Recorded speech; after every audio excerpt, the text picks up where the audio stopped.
C'est étrange quand on y pense. Il y a de vieux monuments romains qui ont duré des milliers d'années, tandis que nos bâtiments modernes ont tendance à tomber très vite en ruine. Comment les Romains ont-ils réussi à créer des structures aussi solides, nombre d'entre elles avec une conception tout aussi complexe? Des recherches récentes ont montré que les Romains utilisaient un type de mortier qui dispose d'une mesure supplémentaire de protection contre les éléments. Il peut même se réparer de lui-même lorsqu'il est mouillé.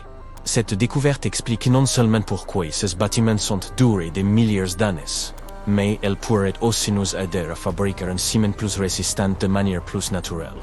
Une étude récente montre que les Romains utilisaient des cendres volcaniques dans leur mélange de mortier pour le rendre plus solide, surtout lorsqu'il était proche de l'océan où l'air est plus humide et peut naturellement causer plus de dommages. De nos jours, nous fabriquons du béton à partir de sable, de roches, d'eau et d'un type spécial de ciment appelé le ciment Portland.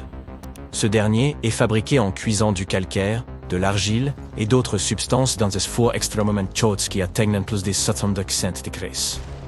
Certes, cela crée un mélange bien homogène, mais il se fissure facilement et parfois il ne subsiste que quelques décennies.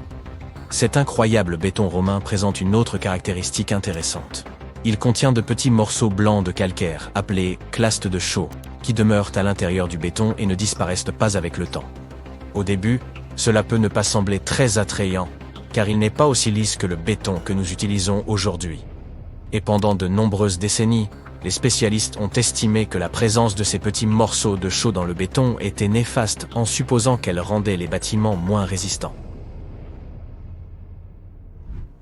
Mais des chercheurs ont découvert que ces petits éclats aidaient en réalité le béton à se réparer de lui-même. J'aimerais pouvoir me réparer aussi facilement. Ils ont remarqué que lorsque le béton se lézardait, il semblait magiquement remplir ses fissures d'une substance appelée carbonate de calcium, présente dans les clastes de chaux.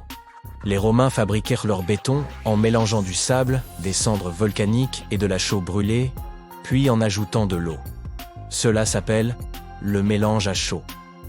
Lorsque l'eau et la chaux entrent en contact, ils produisent une réaction chimique qui fait que le mélange devient très chaud, jusqu'à 90 degrés. Cela provoque également la formation de ces minuscules morceaux de chaux. Maintenant, ce béton peut se fissurer, et lorsque de l'eau, de pluie ou de mer s'y infiltre, elle fait dissoudre le calcium dans le béton. Celui-ci se colle alors aux fissures et les referme. Un peu comme une croûte sur un bobo. Bien sûr, les chercheurs ont dû éprouver cette méthode, et ils ont donc fabriqué du mortier comme le faisaient les Romains. Peu de temps après, ils l'ont fissuré ici et là. Ils ont placé ce mortier fissuré sous l'eau, et après 1 à 3 semaines, les fissures avaient disparu. Inutile de dire que cela ne s'est pas du tout produit avec le béton fabriqué selon les méthodes modernes. Les Romains ne connaissaient pas la science qui se cache derrière la fabrication de leurs robustes mortiers, mais ils ont trouvé la bonne recette à force d'expérimentation sur une très longue période. Des archives anciennes montrent qu'ils ont employé cette recette pour construire des structures solides, notamment pour leurs navires, et ont continué à l'utiliser une fois qu'ils ont constaté son efficacité. Tous les bâtiments romains ne sont pas parvenus au XXIe siècle en parfait état. Le Colisée, par exemple, l'une des constructions romaines les plus célèbres au monde, était presque 2 fois plus grand qu'il ne l'est aujourd'hui. Il a subi beaucoup de dommages au fil des siècles, pour finalement atteindre la forme que nous lui connaissons aujourd'hui. N'oublions pas que c'est un bâtiment assez ancien. Sa construction a commencé en l'an 70, sous le règne de l'empereur Vespasien. Avant qu'il ne lance la célèbre marque de scooter qui porte désormais son nom. Tu sais, les Vespa? Non, je plaisante. Quoi qu'il en soit, depuis son inauguration, le Colisée a accueilli de nombreux événements, mettant en vedette les supplices des gladiators, une large éventail d'animaux exotiques auxquels ont donné l'occasion de déjeuner tous ensemble. Malheureusement, tout a commencé à se dégrader en 217, quand un incendie a frappé les hauts parapets et une grande partie de l'intérieur du bâtiment. Il aura fallu tout un siècle pour terminer de réparer ces dommages. Tristement, la forme initiale du Colisée sera perdue à jamais. Un fort tremblement de terre s'en est suivi, et ça n'a pas aidé non plus. Ce dernier s'est produit dans le sud de l'Italie en 443. À ce moment-là, une partie considérable de l'enceinte extérieure du Colisée a été endommagée. Puis bien vite, lorsque les habitants ont commencé à rencontrer des difficultés, Ils ont dû compter sur la vente de morceaux de marbre de l'ancien Colisée pour s'en sortir.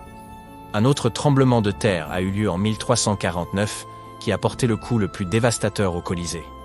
C'est à ce moment-là que le côté sud du bâtiment s'est totalement effondré.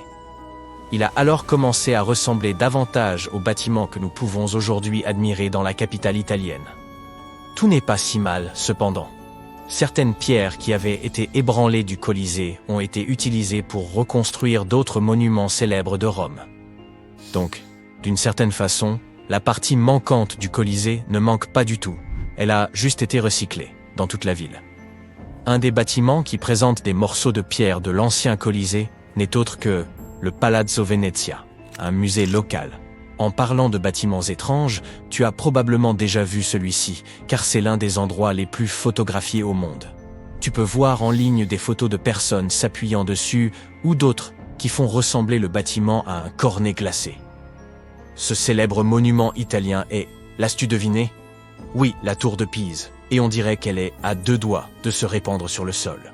Si tu veux un jour la visiter, tu devras te rendre dans la ville italienne du même nom, près de la place des Miracles.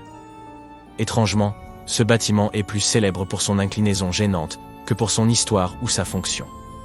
En 1178, alors que la construction de la tour n'était pas encore achevée, les gens ont réalisé que le bâtiment commençait déjà à pencher, et c'était avant même qu'on ait atteint le 3e étage. Ils ont rapidement compris que ça n'avait rien à voir avec les plans du bâtiment ou les matériaux utilisés.